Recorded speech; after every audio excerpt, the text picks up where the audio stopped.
2.5 million people, that's how many users have now joined a movement to delete ChatGPT from their phones, cancel their subscriptions, and walk away from the most popular AI tool on the planet. And I need you to understand something. This is not some random internet outrage that's going to blow over by next Tuesday. ChatGPT uninstalls surged 295% in a single day. One-star reviews jumped 775%. And for the first time in history, a competitor, a company most people had never even heard of a month ago, dethroned ChatGPT as the #1 app in the United States App Store. That competitor is called Claude, and the story of how all this happened in the span of 72 hours is one of the most wildest things I've ever covered in this space. So let me break down from the beginning, because the details matter here, and what's really going on underneath the surface is way bigger than just one company making one bad deal. This is about where AI is headed, who controls it, what they're willing to do, and what that means for you, your business, and for the whole world that we're all living in. So here's the timeline. On February 27th, OpenAI, the company behind ChatGPT,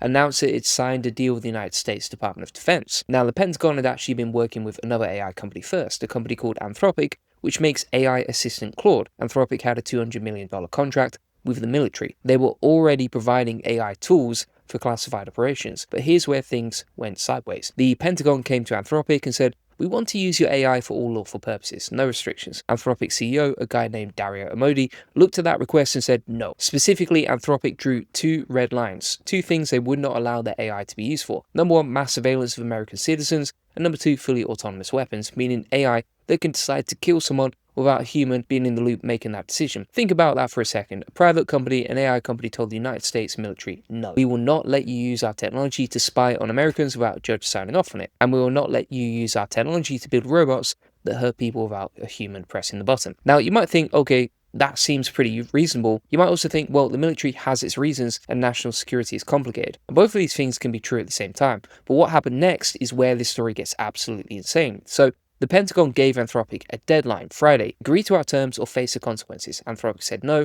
Within hours, Defense Secretary Pete Hegseth declared Anthropic a supply chain risk. Now, what that basically means, a supply chain risk designation is something that the government has historically reserved for foreign adversaries, for example, Chinese companies like Huawei. This was reportedly the first time in history this label was applied to an American technology company. It means federal agencies are ordered to stop using Anthropic's products. It means government contractors who work with Anthropic could lose their own government business. And then within hours of Anthropic being blacklisted, Sam Altman, the CEO of OpenAI, announced that his company had signed a deal with the Pentagon. The very same deal that Anthropic had refused. Altman claimed OpenAI's contract included the same red lines, no mass surveillance, no autonomous weapons, but critics immediately started pulling the contract language apart, and what they found was not so encouraging. The contract said OpenAI's technology could be used for any lawful purpose, and here's the problem with that phrase. What counts as lawful can change. Department of Defense policies can be rewritten at any time. Intelligence agencies have a long history of interpreting legal loopholes in the broadest possible way. Brad Carson, a former congressman and former general counsel of the United States Army,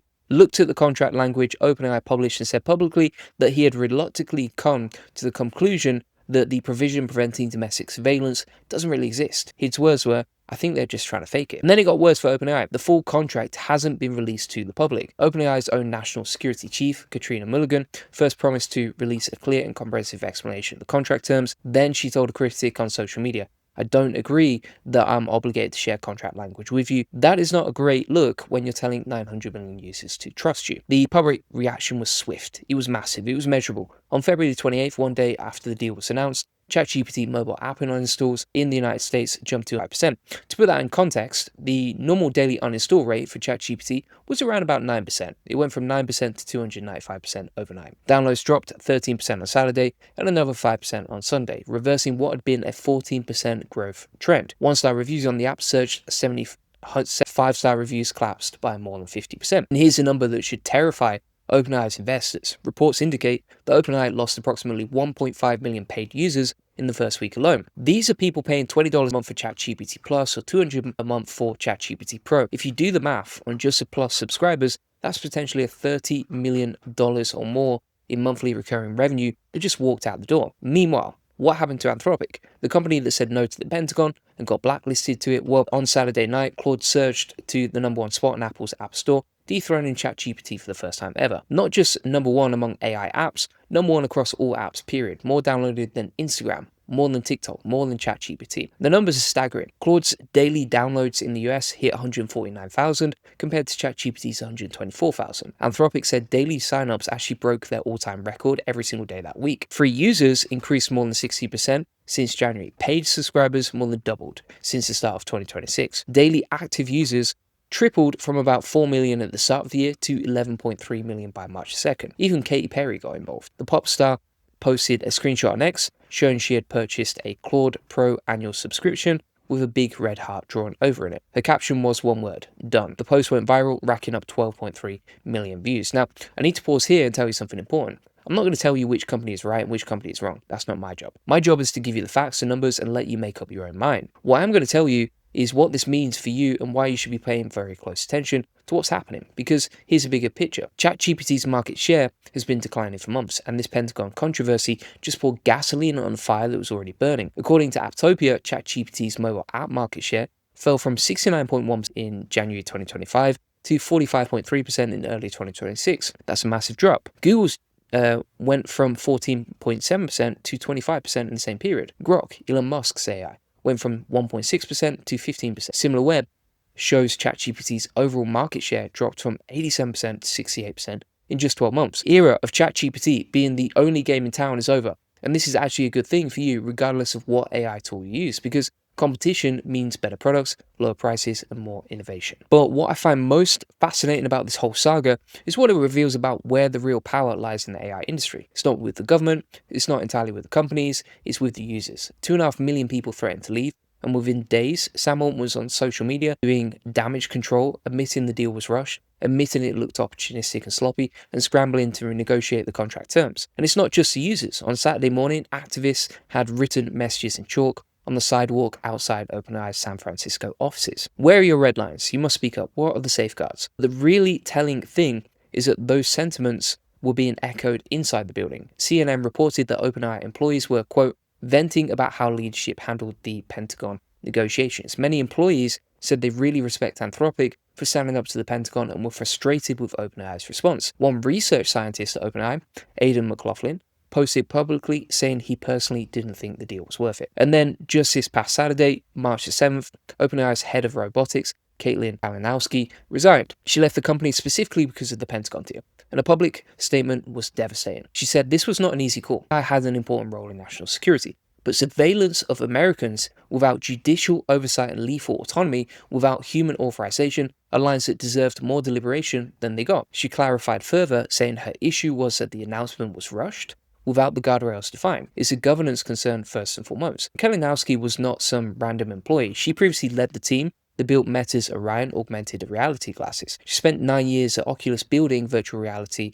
headsets. She, before that, was designing and helping Apple design MacBooks. This is a serious person with a serious career, and she walked away from one of the most coveted positions in AI because she felt the company moved too fast on something too important. Now, let me zoom out even further because there's an economic story here that is completely missing the coverage. OpenAI just raised $110 billion. And here's the thing nobody's talking about. This fundraise was announced on the same day as the Pentagon deal, February 27th, the same day. OpenAI announced a $110 billion fundraise and a military contract on the same day, and then watched 295% more users delete the app than ever before. Whatever the fundraise brought in investor confidence, the Pentagon deal cost them in consumer trust. And the money numbers in AI right now are absolutely mind-bending. In February 2026 alone, global venture investment hit $189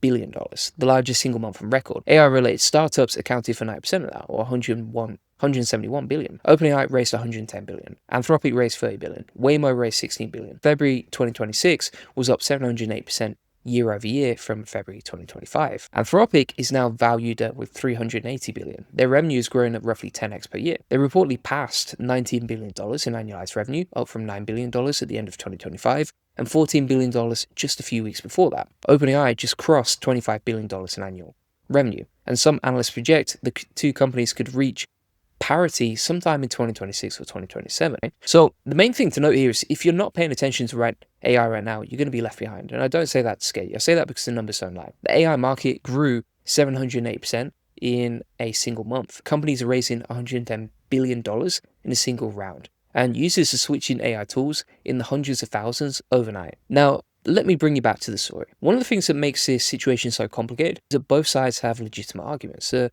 Pentagon's position, stripped down to its essence, is that the United States military needs the best AI tools available, especially as competitors like China are rapidly integrating AI into their own military systems. A retired 4-star general and former NSA director, Paul Nakasone, who now sits on OpenAI's board, said publicly that we need Anthropic, we need OpenAI, and we need all of our large language models to be partnering with the government. And Anthropic's position, also stripped down to its essence, is that today's AI models are not reliable enough to be trusted with fully autonomous weapons, and that mass surveillance of American citizens violates fundamental rights. You can agree with one side or the other, or somewhere in between. What you can't ignore is that this is the most important debate in technology right now. Who gets to decide what AI can and cannot be used for? The company that builds it, or the government that wants to use it, or the users who rely on it every day? And here's the twist that makes it even more complicated. Despite being blacklisted, Anthropic's AI was reportedly also used by the military. According to reports from the Wall Street Journal, the Defense Department used Anthropic's Claude via its Palantir contract to help plan operations, including in the recent military actions. So even as the government was publicly punishing Anthropic for refusing to cooperate, it was apparently still using Anthropic's technology behind the scenes. So the story of the Quit GPT movement and the Pentagon deal and Anthropic going to number one is not really a story about one company versus another. It's a story about a phase change. The AI industry has just moved from a phase where there was one dominant tool and everyone used it, to a phase where there are multiple strong tools and users have real power to shape the market within their choices. And this has never happened in AI before. It's unprecedented. So the main thing that I would note here is that if you're someone who's just curious about all of this and wants to go deeper, just keep watching this channel, subscribe, because these things are changing all the time. The AI industry has just had its most dramatic week ever. Over $140 billion raised, a Pentagon standoff, a mass user exodus, the number one app dethroned, an executive resignation on principle, and it's only March. We are living through the fastest technology shift in human history, and the people who understand what's happening and position themselves well are going to do incredibly well. The people who ignore it are going to wonder what happened. I don't want you to be in that second group. I want you to be in the first group. And everything that I do on this channel, everything we do in the AI Profit Boardroom, which is my AI automation community to help you learn, scale, and save time with AI, is designed to help you get there. So keep watching, and if you haven't already, check out the AI Profit Boardroom. Link in the comments description. It's my AI automation community that helps you save time, scale, and grow with AI automation. Thanks for watching. I'll see you on the next one. Cheers. Bye-bye.